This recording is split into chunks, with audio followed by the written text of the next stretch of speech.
Assalamualaikum warahmatullahi wabarakatuh. Selamat siang, salam sejahtera untuk kita semua. Kembali lagi saya menyapa Anda semuanya. Semoga Anda semua selalu dalam keadaan sehat walafiat, tak kurang satu apapun. Kembali lagi bersama saya Junaidi Iskandar Dinata di channel Kholis Channel. Hari ini kita akan melanjutkan materi kita yang kemarin. Hari ini kita akan ulik lebih jauh berkaitan dengan rute pelayaran dan kronologi pelayaran daripada bangsa-bangsa barat yang pernah mendatangi Indonesia, Kepulauan Nusantara ini. Baik, untuk lebih jelasnya Anda mungkin bisa melihat peta di samping. Jadi itu adalah peta rute pelayaran dari bangsa-bangsa Eropa, mulai dari Portugis, Inggris, Spanyol, dan Belanda. Baik, untuk mempersingkat, kita akan mulai saja eksekusi. Yang pertama, mengenai rute pelayaran yang dilakukan oleh bangsa Portugis. Terlebih dahulu saya sampaikan di sini, tokoh-tokoh pelayaran daripada bangsa Portugis itu yaitu yang pertama Bartolomeu Dias, ada Vasco da Gama, dan kemudian ada Alfonso de Albuquerque. Kita mulai saja langsung ke rute pelayaran atau kronologi pelayaran.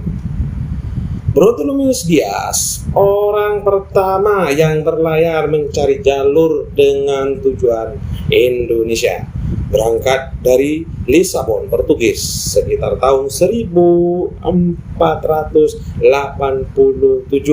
Ada juga yang mengatakan 1486, ya sekitaran itulah ya. Ia menyusuri pantai barat Afrika hingga tiba di Tanjung Harapa di Afrika Selatan. Namun ia gagal mencapai India.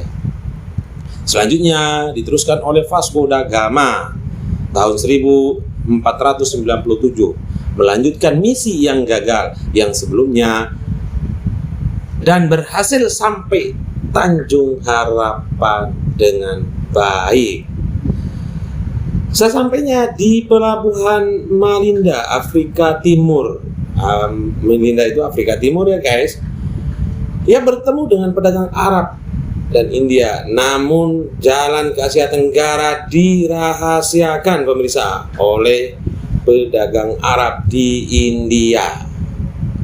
Lalu kemudian Alfonso de Albuquerque tahun 1511 ia berhasil menaklukkan Malaka yang membuat jalur perdagangan rempah-rempah dikuasai oleh Portugis pemirsa, di mana langsung Alfonso de Albuquerque ke Maluku dan diterima baik oleh Raja Ternate, karena awalnya dia bermaksud untuk berdagang ya gitu ya pemirsa, makanya diterima. Maklum Indonesia itu orangnya ramah-ramah. Oleh raja diizinkan membangun benteng bernama Sao Paulo. Kita dikasih jualan, dibangun, disuruh buat benteng lagi. Apa kurangnya Indonesia? Itulah, maka Indonesia kita harus bangga, sekalipun kita dicurangi oleh Portugis.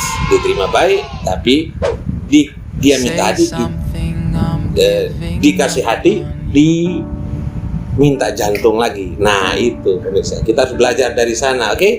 Baik, selanjutnya mengenai pelayaran bangsa Spanyol. Siapa saja sih tokoh-tokoh bangsa Spanyol? Yang pertama adalah Christopher Columbus. Itu terjadi pada tahun 1492 pemirsa. Di peta Anda bisa lihat di situ ada garis penghubung warna biru muda ya. Anda bisa telusuri dari mana titik merahnya, mulai dari mana sampai ke mana.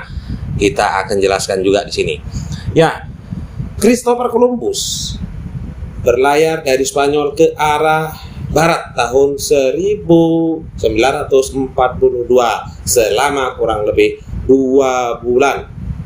dan sampai di San Salvador di Kepulauan Bahama itu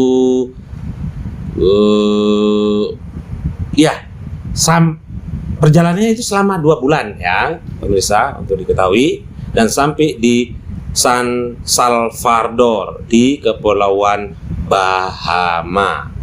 Christopher Columbus rencananya ingin ke India tapi gagal pemirsa.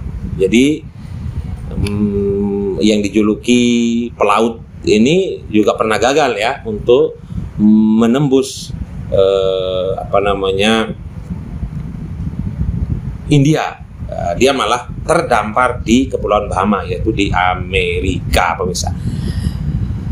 Terus kemudian selanjutnya Ferdinand Magellan, ini tokoh penggaris setelah Christopher Columbus ya. Ferdinand Magellan ini dipilih oleh Raja Charles untuk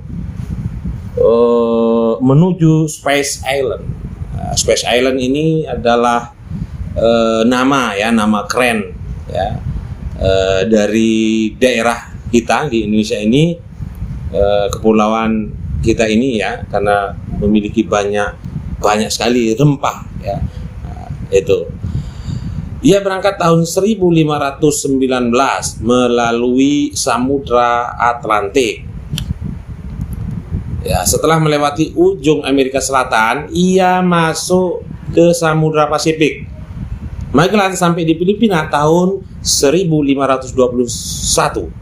Ketika mengatasi peperangan di Filipina, Magellan terbunuh dan kemudian digantikan oleh Juan Sebastian. Itu ya pemirsa ya. Jadi ketika dia sampai di Filipina, Magellan terbunuh di situ karena berusaha untuk ya mungkin menengahi atau gimana ya, menengahi peperangan antar suku di situ. Namun ternyata dia menjemput ajalnya pemirsa, dan kemudian digantikan oleh penerusnya yaitu Johann Sebastian. Nah, Johann Sebastian Elcano ini tiba di Maluku tahun 1521, singgah di Tidore. Semenjak itu terjalinlah kerja sama antara Spanyol dan Tidore. Kondisi itu yang menyebabkan Spanyol dan Portugis berselisih pemirsa, dan diselesaikan dengan perjanjian Zaragoza tahun 1529. Perjanjian tersebut menghasilkan Spanyol menguasai Filipina, Maluku dikuasai oleh Portugis. Ya, itulah hebatnya dulu pemirsa ya, imperialisme kuno itu. Dia membagi-bagi wilayah di dunia ini seenak udelnya, seenak perutnya gitu ya. Itulah ciri daripada imperialisme kuno. Beda dengan imperialisme modern. Tapi itu oke lah, nanti kita akan bahas. Oke, selanjutnya Inggris. Kalau di peta itu ada garis penghubung warna kuning. Anda bisa tunjuk jari di situ, tunjuk jari atau apa di atlas yang sudah Anda persiapkan, atau di layar sini, di layar HP Anda semua. Yaitu yang pertama Inggris. Siapa di situ tokohnya? Tokohnya di situ adalah Francis Drake. Itu tahun 1577. Jadi tahun 1577 Drake berlayar menuju Indonesia melalui jalur yang dilalui oleh Magellan atau Spanyol, singgah di Maluku, Sulawesi, dan Jawa. Ia berhasil membawa rempah-rempah ke Inggris melalui Samudra Hindia. Jadi itu. Terus kemudian tokoh berikutnya adalah Thomas Cavendish sekitar 1586. Ia melewati atau menggunakan rute yang sama. Awal abad ke-17 Inggris memiliki koloni di India dan terus berusaha untuk mengembangkan pengaruhnya di Asia Tenggara, khususnya di Indonesia pemirsa.